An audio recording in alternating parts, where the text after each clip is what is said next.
welcome back everybody to another 2014 Corvette video.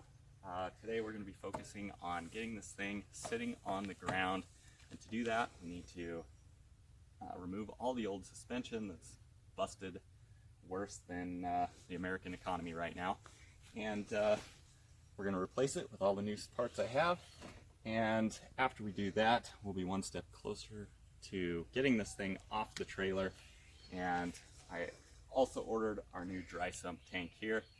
That should be here tomorrow, so I'm going to remove that as well, get that ready while the wheel's out of the way. Should be a lot easier, and then from that point we can reinstall that and drive this sucker off here. Hopefully this trailer has some really short ramps. A little worried that it might get hung up, but one battle at a time. So see what we got here, let's get into it.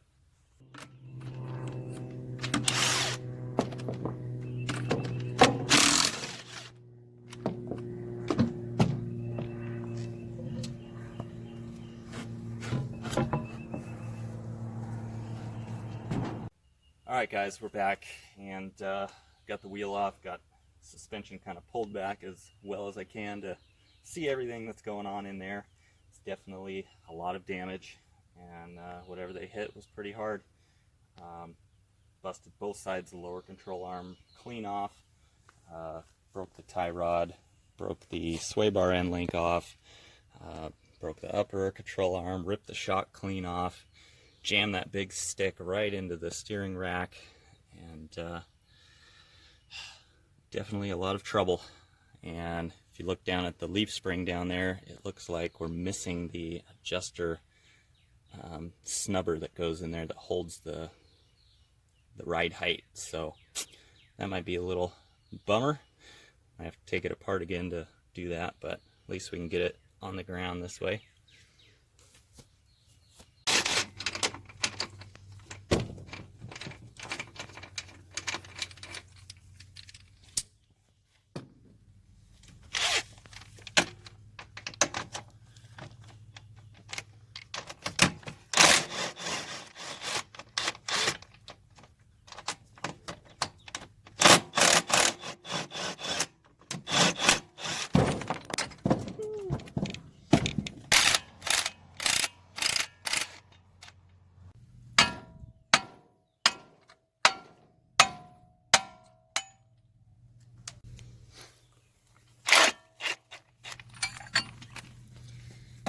That was easy.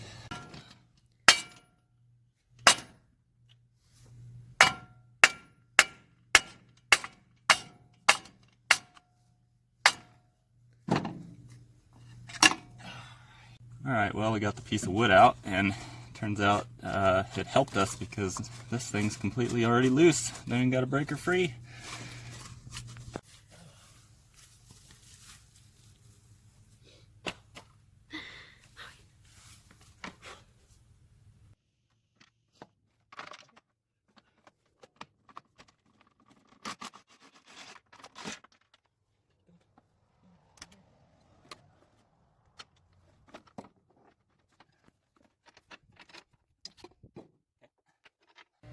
Alright guys, it's not even 11 o'clock and it's hotter than Rosie O'Donnell's armpits out here. I'm sweating worse than Leonardo DiCaprio in Blood Diamonds. So we better get moving. We got everything off. I'm trying to straighten out the end of the steering rack here in hopes that I can save it. Not so sure, but let's get back to work.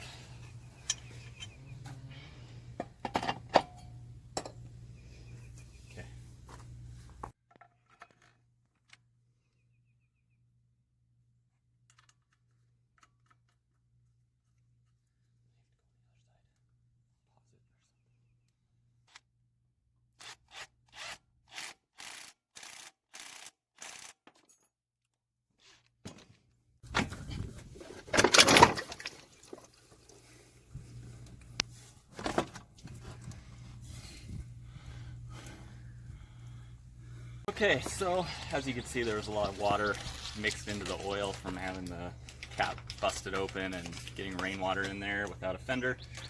If anybody knows a way to flush that system out other than change the oil a bunch of times, let me know. I don't know if these oil pans have like a drain plug on the bottom or what, but let me know. Thanks.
All right, as you see, we got all the suspension back together. It's a moment of truth. Put the wheel on and see what happens.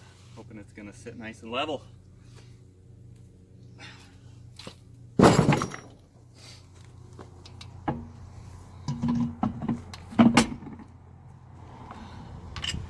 go ahead and unlock the steering and see if the steering's gonna work. I'm hoping it'll turn.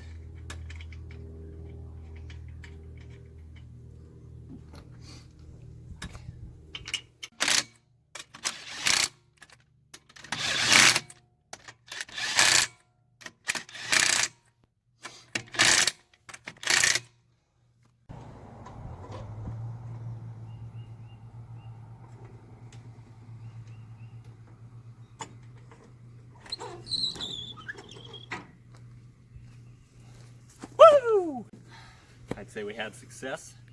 Super stoked on that. And like I said, in the next video we'll be reinstalling the oil tank, flushing out the system, putting some fresh oil in there, starting it up, make sure the steering works. Fingers crossed on that, and we can back this off the trailer. Super excited for that. I ended up finding a fender. It's had a little bit of repair work to it done, but looks really good for $100.